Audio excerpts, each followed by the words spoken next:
Bonjour tout le monde, on est toujours dimanche 5 février. Je viens de vous faire une vidéo, enfin avec Bernie, bah oui, excuse-moi, je t'oublie, bah oui, bon, que c'est que ça. Alors, on vient de vous faire une vidéo présentation, enfin, je parlais de diamond painting au début, et puis après, j'en ai profité pour vous montrer ce qu'on a scrappé un petit peu hier. Et du coup, je vous ai dit, bah, je vous ferai un tuto. Et puis je me suis dit, bah, dans la foulée, pourquoi pas faire le tuto maintenant. Donc bah, cette vidéo, bah, vous l'aurez une fois que je vous aurai présenté parce que je viens de vous filmer. Donc je pense que les deux, ça sera dans la semaine. Donc voilà, donc je vous réexplique. Euh, j'ai acheté donc ces petits sacs cadeaux au rayon cadeau comment ça s'appelle, Action. Ça vaut de mémoire 64 centimes le petit sachet. Donc vous savez, c'est du papier mais plastifié, donc assez résistant avec un petit ruban. Vous avez différents modèles de coloris. J'ai notamment, moi j'aime beaucoup celui-ci. Bon, il y a toutes sortes de couleurs. Il y en a, c'est marqué Happy Birthday aussi dans les tons turquoise, etc. J'aime beaucoup celui-ci. Et donc, en fait, le paquet, enfin ce sac-là, ça vaut donc 64 centimes. Je ne sais pas s'il y a une dimension de marqué. Je ne suis pas sûre. Si, sur le ticket de caisse. Non, je ne sais plus où il est, donc ça va être plus vite de vous faire comme ça.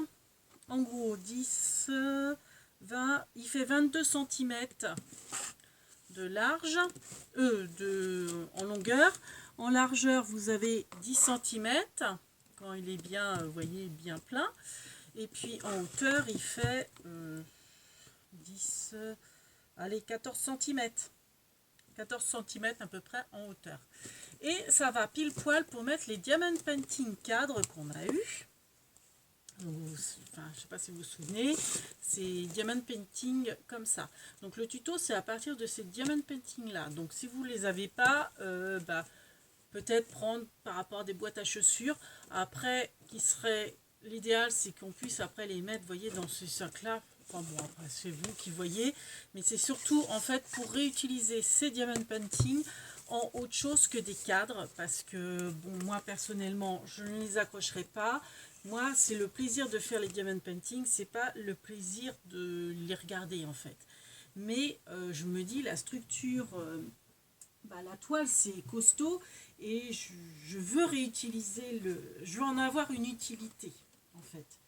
Donc je me suis dit, astuce rangement, il n'y a rien de tel. Donc en fait ça me sert, vous voyez, j'en ai fait un. Donc là, donc le diamond painting il est fait, donc forcément vous faites votre diamond painting, vous le vernissez. Et voilà, ça me fait un présentoir à étiquette. Après, rien n'empêche que ça peut être un présentoir pour mettre, comme je vous disais sur l'autre vidéo, des petites attaches parisiennes. Enfin bref, ça vous fait des petits pics pour mettre vos petits sachets en petits pics. Donc on va faire ça. Donc vous voyez, alors après on ne peut pas en mettre beaucoup au niveau épaisseur, les petits pics.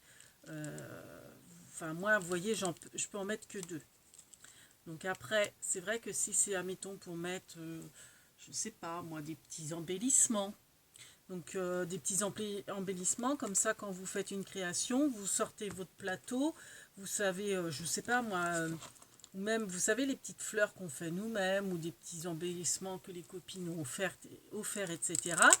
Et vous les sortez, vous dites tiens, pour la carte d'anniversaire de Marie, je vais lui mettre ça, et puis ces petites fleurs qui sont jaunes, c'est sympa. Enfin bon, je vous dis n'importe quoi, mais en fait ça vous fait un présentoir, ça vous évite de tout faire fouiller partout, tout chercher. Et rien n'empêche après sur la tranche de mettre de quoi il s'agit. Si bien que ça vous évite aussi de le sortir du sac quand vous faites votre créa. Là c'est marqué, admettons, je sais pas moi, fleurs, embellissement, étiquette, cœur, comme on arrive à la Saint-Valentin, etc. Et puis vous les rangez. Enfin bon bref, voilà. Bon, moi là j'ai mis des onglets que j'ai parce que j'ai la perforatrice Stampin' Up qui fait les onglets, donc comme ça j'ai rangé tous mes onglets comme ça. Voilà, bon après chacun voit midi à sa porte. Donc il vous faut forcément un DP. Donc ces DP là, ils font à la base, c'est 20 sur 20. Hein. C'est les DP 20 sur 20. Après, rien ne vous empêche de faire le même principe. Là, le tuto, ça va être pour cette dimension-là, pour ces DP là. Mais on avait aussi eu chez Action des grands DP comme ça. Donc rien ne vous empêche de faire la même chose avec les petits présentoirs pour ces DP là. Alors moi, le souci qui se posait, c'est au niveau du plexi. Moi j'avais acheté à Bureau Vallée une rame, mais c'est des feuilles A4, donc forcément feuille A4 ça n'ira pas là. Après je me dis pourquoi pas la mettre en longueur, mais bon après c'est une autre histoire. Je pense aussi que les plexis ça doit s'acheter en 30-30, parce que ça vous voyez c'est un cadre 30-30. Donc voilà, bon après voilà, moi c'est pour réutiliser en fait les diamond painting. Donc je me suis dit ça peut en intéresser aussi, le concept peut intéresser pour ranger autre chose. Et on va faire en fait le petit système en fait de picots. Alors c'est sûr les picots sont pas très grands, hein, parce que la profondeur est pas trop grande, vous voyez. C'est pour ça qu'il vous faut un plexi, parce que autrement ça tombe vite quoi. Et puis de toute façon, s'ils sont rangés à la verticale, alors après, bon, comme la profondeur n'est pas énorme, c'est sûr, on ne peut pas en mettre non plus énormément dedans. Mais bon, c'est toujours ça de gagner. Moi, je mets 2 tags. Voilà. Donc, on va faire... on va commencer le tuto. Voilà. Et ça nous permet aussi, pour les petits tags, de réutiliser nos chutes de papier. Des fois on ne sait pas quoi en faire, donc voilà, ça fait des petits tags sympas pour faire ressortir l'étiquette qu'il y a dessus. Voilà. Donc, alors pour tout ça, donc forcément il vous faut le cadre de Diamond Painting. Il vous faut vos chutes de papier pour faire les petits tags. Il vous faut des petits sachets zippés. Donc moi je les ai achetés à Bureau Vallée. En gros, de mémoire, je crois que c'était combien, Bernie? 1,20 €, ouais.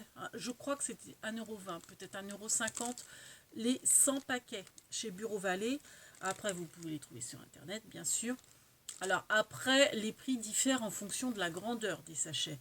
Moi, je vais faire en fonction de mes sachets, parce que vous voyez, de toute façon, il n'y a pas 36 places. Si les sachets sont trop grands, on ne pourra pas mettre 6 piquets. Donc, à la base, ce sont des sachets qui font 4 cm sur 6 cm. Voilà, c'est des petits sachets. Alors, on va prendre ça. C'est des petits sachets qui font 4 sur 6. Voilà. Donc, moi, je recoupe en gardant quand même forcément la fermeture.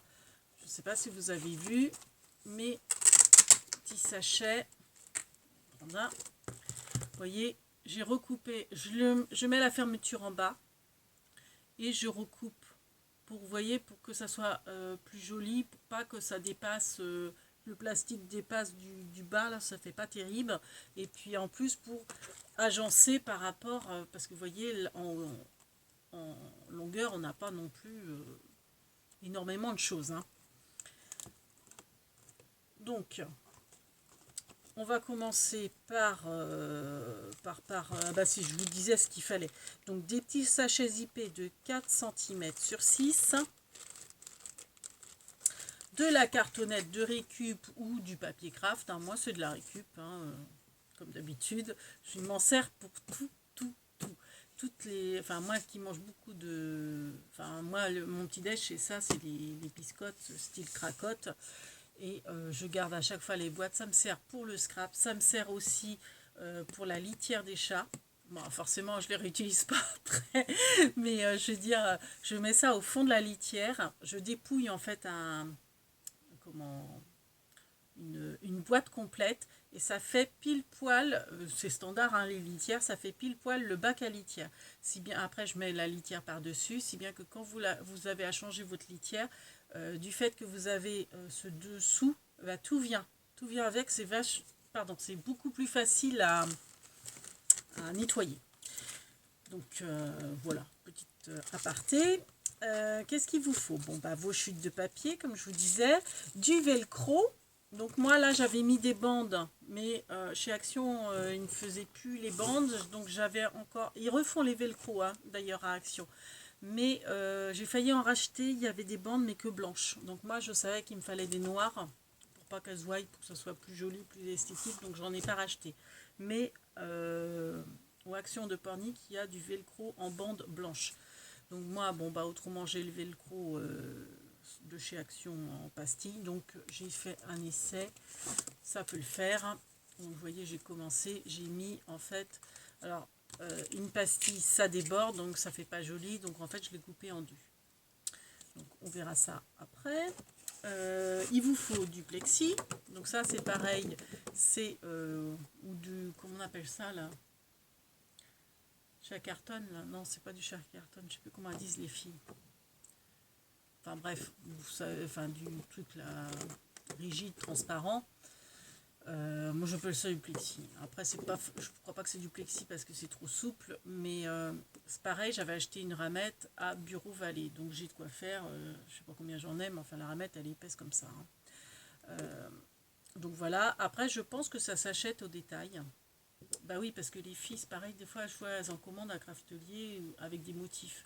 Bon, autant que ça soit transparent pour qu'on ait un beau visuel. Hein. Ouais, c'est affaire de goût. Il vous faut une paille. Il vous faut des attaches parisiennes, mais longues, des grandes. Les plus grandes que vous ayez. Des grandes. Alors moi, celles-ci, je les avais achetées à Action, ils en font pas. Je les avais achetées à Super U et aussi à Netto. Mais la dernière fois que j'étais à Netto, j'en ai pas revu. Bon, vous en trouvez en grande surface. Je pense à Bureau Vallée aussi. Enfin, vous voyez, les trucs de papeterie, mais en grande surface, vous en trouvez aussi. Le craft gommé. Enfin, moi j'appelle ça du craft gommé, mais enfin, vous savez, ce qu'on sert pour faire les structures d'albums qu'on trouve chez Action, qui en fait c'est du sparadrap pour le déménagement. Là. Donc voilà. Puis bah voilà, aussi du double face pour fixer en fait notre planche, enfin notre cartonnette dans le fond du DP. Donc déjà, on va s'occuper du fond, du DP. Donc vous avez votre diamond painting. Là, la première étape, ça va être de s'occuper du fond, de ça là, de la cartonnette, de fabriquer les picots. Donc c'est un faux fond. Donc vous prenez soit du papier, du cardstock de la couleur que vous voulez, soit vous prenez comme moi du papier de récup. Vous le coupez, vous faites un carré de 17 sur 17. Donc 17 sur 17. Donc ça y est, moi je l'ai fait pour avancer le schmilblick. Donc c'est un carré de 17 sur 17. Vous faites donc vos 6 trous. Donc j'ai calculé, parce que bon, moi j'avais fait mes trous au pifomètre. Hein. Puis après, quand j'en avais un, bah, l'autre, je m'en servais de gabarit pour les autres. Ah oui, puis bah, forcément, il vous faut des perforatrices pour trouer ou des pointes de compas pour trouver vos trous. Donc sur votre fond, enfin votre cartonnette de 17 sur 17, donc pas besoin que ça soit super épais. Hein. Vous voyez, du cardstock c'est très bien. Ou du papier de récup. Vous faites alors les trous à la verticale, je vous ai tout noté. Vous faites du bord du haut à 2 cm, donc vous tracez une ligne hein, à la rigueur à 2 cm pour avoir vos repères de trous, et la deuxième ligne est en partant du haut à 9 cm et demi, pardon. Donc là, ceux-là sont à 2 cm du bord et la deuxième rangée est à 9 cm du bord. Donc au niveau vertical. Et au niveau horizontal, donc le premier trou, celui-ci, donc il est à 2,5 du bord. Donc celui-là forcément va être 2,5 du bord dans l'autre sens. Mais si vous préférez, Là, c'est 2,5. Celui-ci, c'est 8,5. Donc, en partant de là à venir jusque-là, c'est 8,5. Et en partant de là à venir jusque-là, c'est 14,5. Voilà. Donc, logiquement, vous avez un écart de 6 entre le premier trou et celui du milieu. Et là, donc pareil, du premier trou, enfin du trou du milieu au dernier trou, vous avez 6. Logique. Et là, à chaque fois, vous avez 2,5 et 2,5. Voilà. Donc, je vous laisse bien regarder. Je vous mettrai les dimensions de toute façon sur la page de description, en espérant que je vais y penser. Donc voilà, faites arrêt sur image si vous voulez avoir vraiment les mesures. Voilà. Donc moi j'ai avancé le schmilblick. Donc après, vous perforez avec une perforatrice. Si vous n'avez pas de perforatrice, prenez une pointe de compas. Moi j'utilise donc la perforatrice pour le haut, mais forcément pour ceux du milieu, c'est trop petit. Peut-être que la crocodile marche, je ne sais pas. Moi j'ai l'outil touche à tout, je crois qui s'appelle chez Stampin' Up, où qu'en fait vous avez une pointe. Donc vous pouvez soit mettre la petite stapule là, ou vous le retournez et vous mettez la pointe. Moi j'avoue que la stapule je m'en sers quasiment pas, la pointe je m'en sers pas mal. Donc en fait après vous voyez vous faites votre trou, hein. Donc voilà, ni plus ni moins, vous faites un petit trou, donc vous faites vos 6 trous. Voilà, donc après on va mettre ça de côté pour l'instant. On va s'occuper des picots. Alors pour faire les picots, vous prenez votre paille, vous prenez votre craft gommé,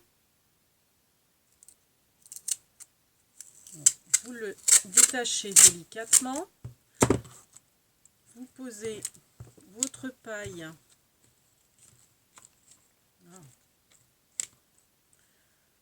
sur le bord de votre craft gommé.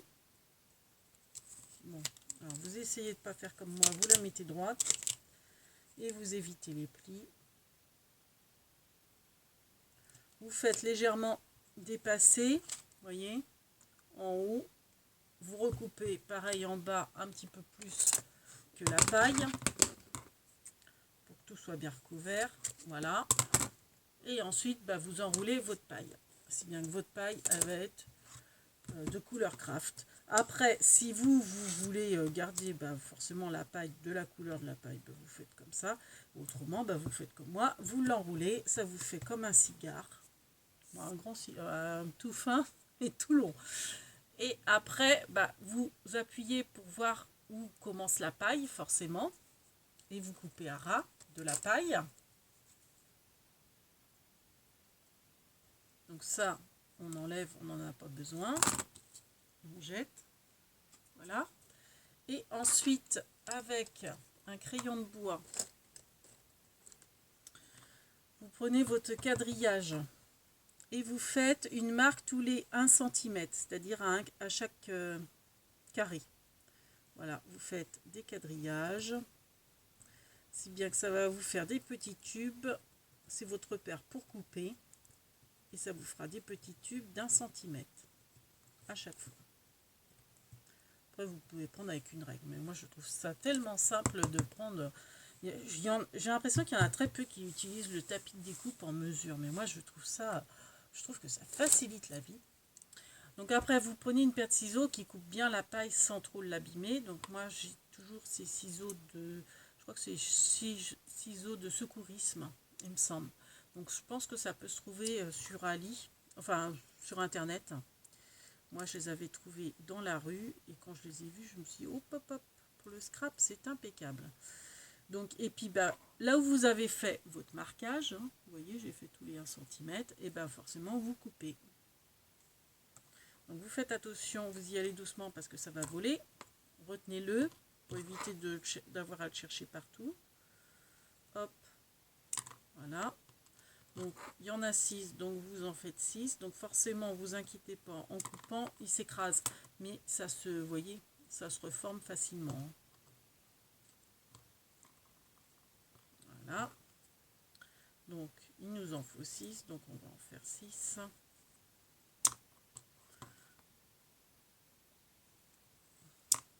Alors là j'en ai 5 et on va faire le 6e. Voilà. Et ensuite, bah, tout bêtement, votre, comment on appelle ça, attache parisienne, votre brads, et bah, vous l'enfilez dedans. Ça vous fait, voyez, l'épaisseur de votre tige. Et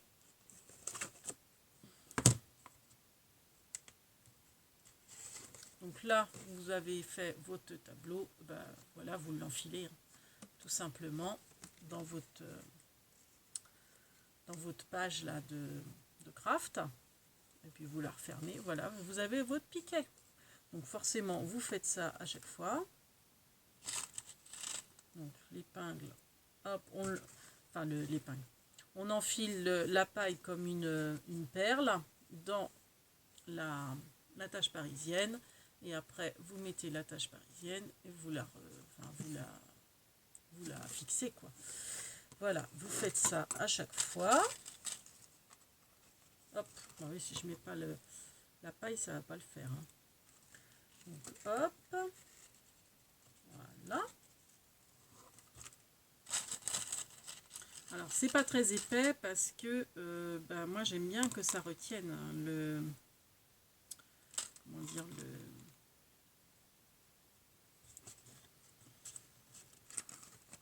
le plexiglas face couvercle si vous voulez. Parce qu'autrement, si vous ne faites pas ça, bah forcément, ça va vite, ça risque de partir. Enfin, c'est même sûr, ça part. Donc c'est pour ça que malheureusement, les picots sont pas très larges et qu'on n'en met pas non plus énormément dessus. Surtout avec l'épaisseur de ce que vous mettez dedans. Moi, je vous dis, j'en mets que 2 par picot. Après, oh mince, je me trompe.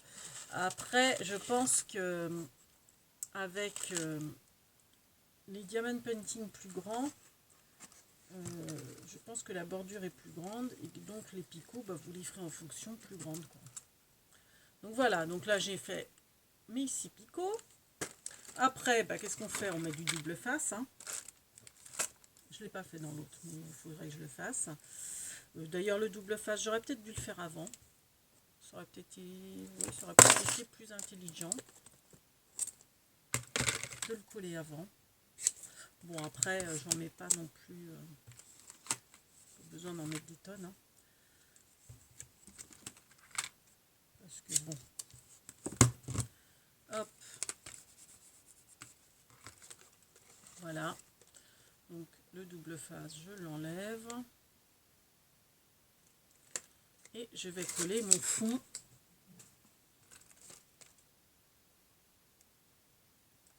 sur mon diamond painting qui a été bien sûr au préalable fait. Donc surtout quand vous collez votre fond, attention au sens. Donc là c'est le haut, hein. Les picots qui sont plus au ras c'est votre haut. Donc par rapport à votre diamond painting, bah, vous le mettez dans le bon sens. Hein. Donc là les méduses sont dans le bon sens, vous le retournez et vous mettez. Ah, j'ai oublié de vous dire aussi, souvent les diamond painting, la toile, il faudra la recouper parce qu'elle déborde un peu. Hop, donc là j'appuie pour que ça soit bien. Voilà.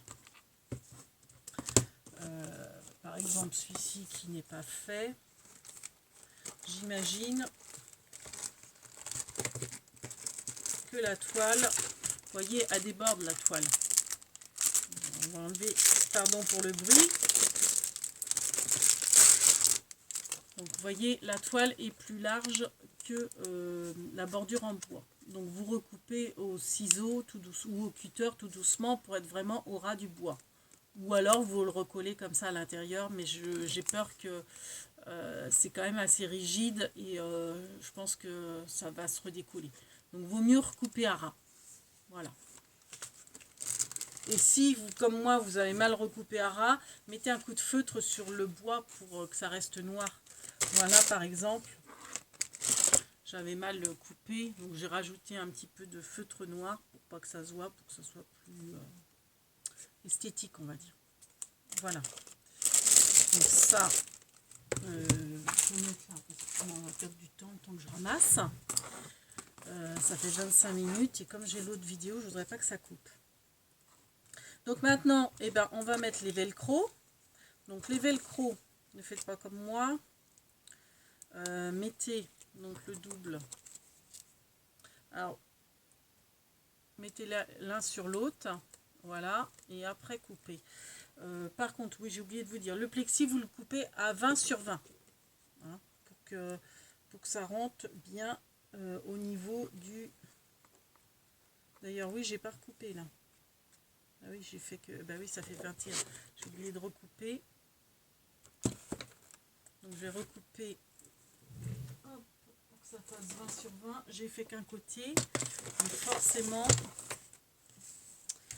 Alors, on va recouper à 20. Alors, je sais que j'ai un sens. Il faut que je fasse la lame de haut en bas. Sinon, ça coupe pas. Voilà. Parce que le plexi est assez quand même résistant. Donc, voilà. Donc, j'ai fait un 20 sur 20 au niveau du plexi. Donc, je vais vérifier. Mais logiquement, il se place impeccable là. Voilà. Voilà. Ça déborde pas. Ça va. Donc on va mettre du velcro pour cacher les agrafes qui sont pas jolies. Alors soit vous faites une bande, mais vous faites comme là, seulement un U. Il n'y a pas besoin d'en mettre en haut.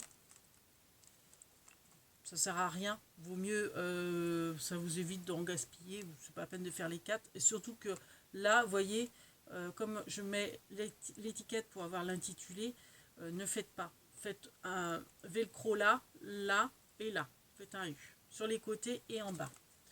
Alors soit avec une bande, soit avec des pastilles, donc comme là je fais. Donc vous mettez la pastille gratouille. Alors je sais pas s'il y a une, comment dire, un sens, dans le sens où qu'il faut, moi j'ai mis la gratouille sur le support. Oui, j'ai mis la gratouille sur le DP. Et le côté doux, je l'ai mis sur le... Ouais, non, c'est pas top avec la double. Ouais. Je vais avoir du mal. Et le côté doux, je l'ai mis sur le plexi. Voilà, on va dire ça comme ça. Donc,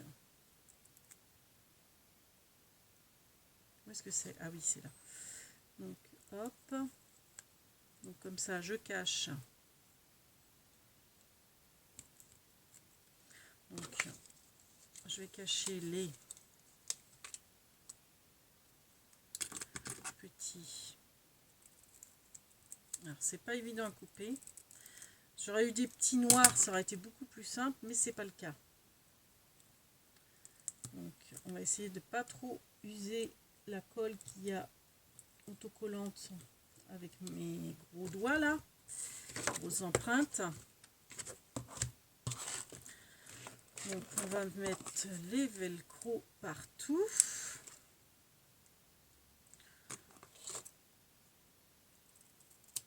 Voilà.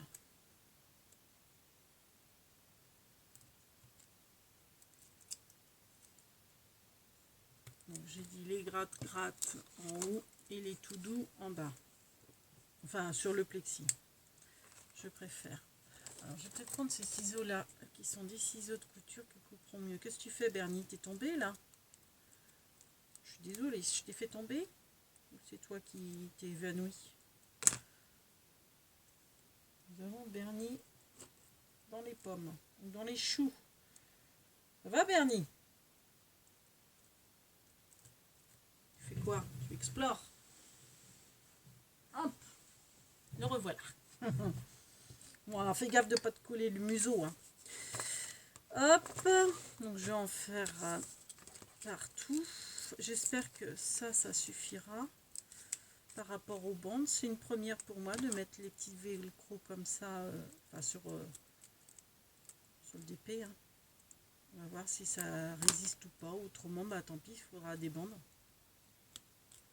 Si ça ne va pas, il faudra des bandes. Voilà. et encore 2 autres et ça sera bon.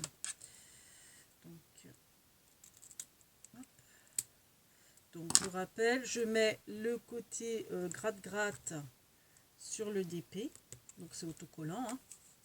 Et le côté tout doux, je le remets sur le gratte-gratte et après je vais poser mon plexi.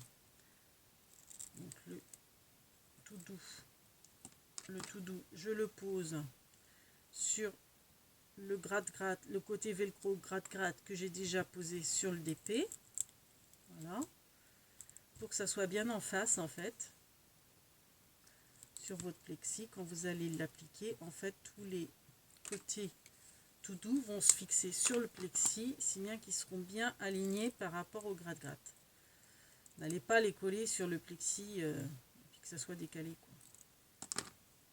Comme ça, en plus, ça cache bien les agrafes. Voilà. Donc là, voilà, j'ai mis tout, sauf là, bien sûr, comme je vous dis, ça sera l'emplacement pour mettre l'étiquette si je veux. Donc le plexi, et ben, on essaye de bien le centrer de manière à ce que tout soit recouvert. Voilà, impeccable. On appuie pour que, voilà, celui-ci il est un peu de travers, tant pis. Voilà, donc du coup j'ai fixé mes velcro sur le plexi. Donc logiquement, si j'enlève le plexi, voilà, impeccable. J'enlève le plexi, j'ai mes petites mes petits trucs tout doux. Alors par celui-là justement qui s'est mal collé. Alors c'est lequel qui s'est décollé? Celui-ci. On va le remettre, c'est parce qu'il était mal fixé, mais autrement, c'est dommage que c'est pas celui qui était un peu de travers, mais bon, c'est parce que j'ai pas bien appuyé. Voilà, voilà, donc c'est fait. Donc soit version avec une bande, ce qui est peut-être plus joli hein, que la version avec des petits picots, mais bon, encore faut-il en avoir des bandes. Je remplacerai peut-être, je remettrai peut-être une bande, si vraiment ça me perturbe trop. Donc voilà. Après, on va passer aux tags. Alors, les tags, moi, j'ai fait 5 cm de largeur et 8 de hauteur. Bon, après, j'ai une perforatrice pour améliorer le truc, arrondir. Le trou n'était pas assez large pour la tête du... Mince. Pour la tête de l'attache parisienne. Donc, du coup, moi, ce que j'ai fait... je me suis pas embêtée. J'ai refait un trou avec une autre perforatrice, un gros trou. Bon, c'est peut-être pas super esthétique, mais bon. Pour, vous voyez, pour que ça passe bien. Voilà.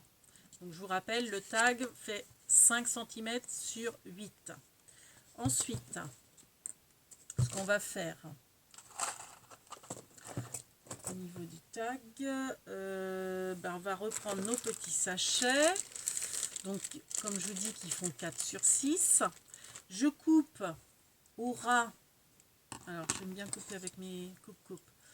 Au ras du zip, on garde le zip, mais je recoupe pour une question d'esthétique. Donc ça, j'enlève. Hein. J'essaie de couper droit, ce qui n'est pas toujours évident. Et vous voyez que le zip, il y est toujours. Bien sûr, pour retenir les affaires. Donc après, je mets un petit bout de double face ou vous pouvez agrafer. Soit vous agrafez comme ça, cloque. Après, vous voyez, si ça empiète sur le trou, c'est pas bien grave. Vaut peut-être mieux que plutôt que ça dépasse et que ça fasse pas très joli. Voilà. Parce que vous voyez, il peut se remettre un peu bien, quoi.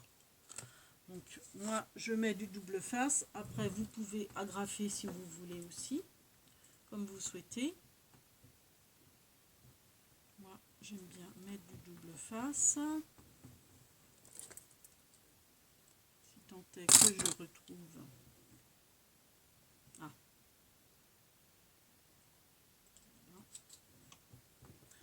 Donc, je mets du double face sur mon tag. Et Et après, je viens coller mon petit sachet de manière à ce qu'il soit bien centré. Voilà, comme ça. Et puis après, bah, vous remplissez. Alors, quand je dis bien centré, il n'est pas du tout. Super. Voilà. Et après, bah, vous venez mettre ce que vous voulez dans vos petits... voilà, dans vos petits trucs mûches, dans vos petits sachets. Voilà. Et puis, vous refermez comme ça. Donc après, vous pouvez mettre, comme j'ai fait, une étiquette en haut pour dire de quoi il s'agit. Et vous pouvez également en mettre une là, avec la Dymo ou avec autre chose, hein, pour... en la collant, moi j'ai collé avec du double face hein, mon étiquette pour que ça tienne bien. Pour mettre en fait de quoi il s'agit sans que vous ayez besoin de les sortir du sac. Alors je ne l'ai pas fait, mais bon. Après c'est rien à faire, hein, vous avez, comme ça, bah, quand vous en avez besoin, vous voyez que, mettons là c'est fleurs et moi j'ai besoin d'étiquettes et les étiquettes sont là, bah, je sors l'étiquette, j'ai pas besoin de sortir celui-là en me disant ah non c'est des fleurs donc c'est pas le bon. Ah, c'est celui-là, l'étiquette, quoi. Enfin, bon, après, c'est une question d'organisation, je dirais, et de goût. Voilà, voilà. Bon, bah, 36 minutes, le tuto. Bah, ouais. Eh ben oui, j'essaie de faire vite, mais je fais comme je peux. Voilà. Bon, bah, sur ce, cette fois-ci, on vous fait vraiment des grosses bibises, et puis on vous souhaite un bon dimanche. Enfin, vous ne l'aurez pas le dimanche, donc non. On vous souhaite une bonne semaine, voilà. Et puis, on vous dit à bientôt. Et merci de nous suivre et de nous mettre des j'aime. Ça fait plaisir. Merci, merci.